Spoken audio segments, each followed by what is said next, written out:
painful numbers aren't just here to tell you to budget more, but they're actually here to show you that you can be doing a lot more in 2024 with your creative talents. I didn't mean to rhyme. We're gonna reflect on the 5 biggest purchases I made in 2023, and then have a lesson for each purchase about having a creative business. Let's get right into it. My first big purchase was my blog or website. You hear all these people say that starting a blog is easy, it's cheap, it's simple, it's just about writing blog posts and releasing them. But let me tell you, if you want to do it right away, it takes so much time and money. If you want it to be the best it can be, you need it to be WordPress, you have to know keyword research, you have to know how to read numbers and metrics, how to actually structure blog content. It's a lot. It's not impossible, but it's a lot. Last year, I broke it down: 2 website templates, a show it subscription, website management, link insertions, VA work, Namecheap, and this doesn't even include the course I actually bought to learn how to blog. The lesson to this is if you have a dream for your life as an artist, you need to play the game. I knew about the upfront cost of passive income. You need to have the right tools, you have to know the right keywords, you need a great website developer, you need awesome content.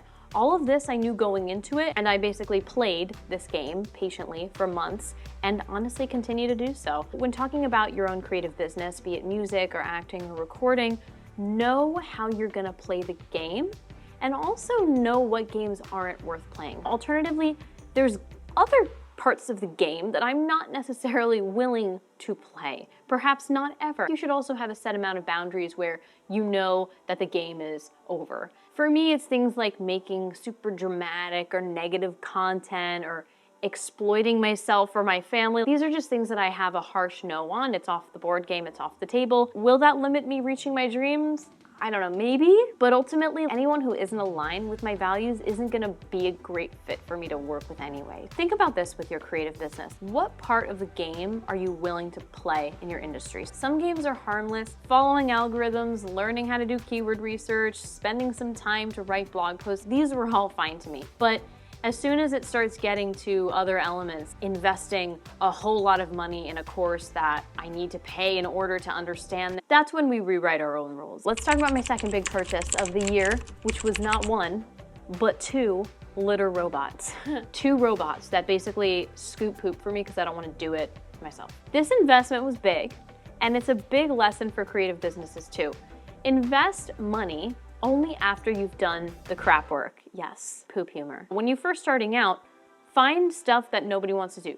Go on Upwork, find a bunch of jobs that are like super low paying at first and just start building credibility. Transcribe an audiobook, do some VA work, get paid to do data entry, do anything to just get some money, especially if you're at the beginning. Getting some experience under your belt is gonna help you get closer to figuring out what you like to do, what you would not want to do again, and then start leveraging what you like to do so you can pay a premium rate for that. This is kind of what I did when I started freelancing on Upwork. I took a few jobs, I did some VA work, I did some writing, I did a little bit of everything. Then I started saying that I really liked doing the writing. I started honing in on that, getting good reviews, and then I raised my rates. Now, I'm kind of in the transition of doing a lot of active income, doing service-based things, while also trying to switch over into some passive sources of income. I started doing the crap work myself. My third purchase was a hydrogen water machine. It wasn't even something I knew too much about before a friend of ours started talking to us about it. In case you're actually curious about this machine, hydrogen is an electrolyte and an antioxidant, which is honestly insane if you think about it. You're getting both of these things from just having a machine to like zap your water. This is where I'm getting to in the creative business. We feel when we are not drinking this water. When we're traveling and we don't have this water, we feel sluggish and slow and not as on as we do when we're drinking it, because this is the best quality water ever. Here's where I'm going with this. In your creative business, be the hydrogen water for your clients. Have tons of benefits and be something that they literally cannot even think about living without. I say client, but whether you're a freelance graphic designer or a full-time musician, you're always gonna have clients. I know it sounds corporate-y, but as a musician, that venue you're performing at, that's your client. You wanna be invaluable to them. You wanna provide an amazing experience, an amazing show, so they can't even imagine what the place would have been if you didn't perform there that night. As a freelancer, you might understand working with clients a little bit more this way.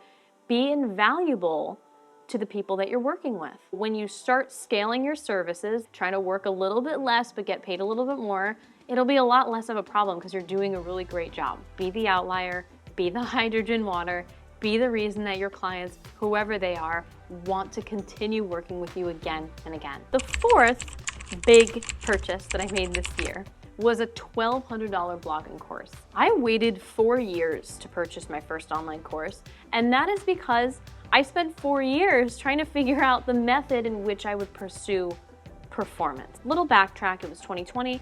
I was being bombarded with emails and Facebook ads and blogs all about starting a passive income stream, how to drop ship and sell digital products and create courses, and everything was telling me everything. I'm glad I waited to buy an online course, honestly, because I needed to fail a little bit. I started a blog, I started a YouTube, and neither of them really went anywhere. I needed to learn what I really wanted to do, and that took a lot of failing.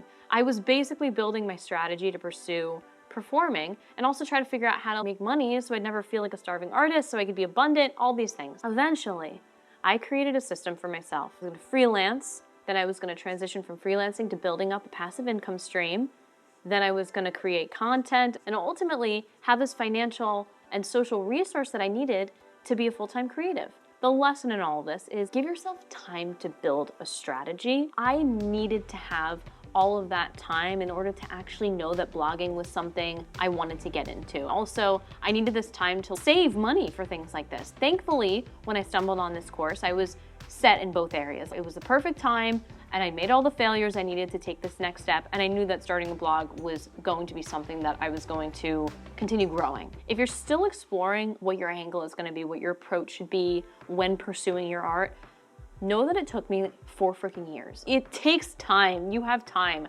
Steve Carell didn't start acting until he was 40. We need to stop playing into this Hollywood ideal that we need to be 16 to 23 in order to be successful, and if not, we're never gonna get anywhere. It's just not true. After you figure it out, okay, this is what I want my approach to be.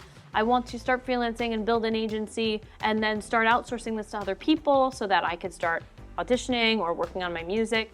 Fine, invest in the expensive course. It'll be worth it. Just make sure you've taken the time to really think about what your approach is going to be before you invest. My last big purchase is actually a monthly subscription that I pay for my laptop lease. This purchase is a bit untraditional for me. Usually I like investing in things up front. I like putting all my money out on the table, ripping the band-aid off. But Apple had this deal for businesses where you can get this laptop lease, so you have this laptop for 3 years. If you pay a monthly amount, then you could basically exchange it for the next latest upgrade after the 3 years. Instead of paying all in full, you're just paying a monthly price and you're able to write all of that off at the end of the year. The whole thing why I'm talking about laptops is in your business, take it 1 month at a time. I actually really don't like that whole having a 3-year goal and a 5-year goal. I think it's nice to envision, but actually planning them out is so hard because it's such a long time frame to be able to incrementalize what you want to be doing, like day to day. What am I going to do day to day in order to achieve this 5-year goal? It's just so hard for me to connect the dots to, especially as a creative entrepreneur. Things can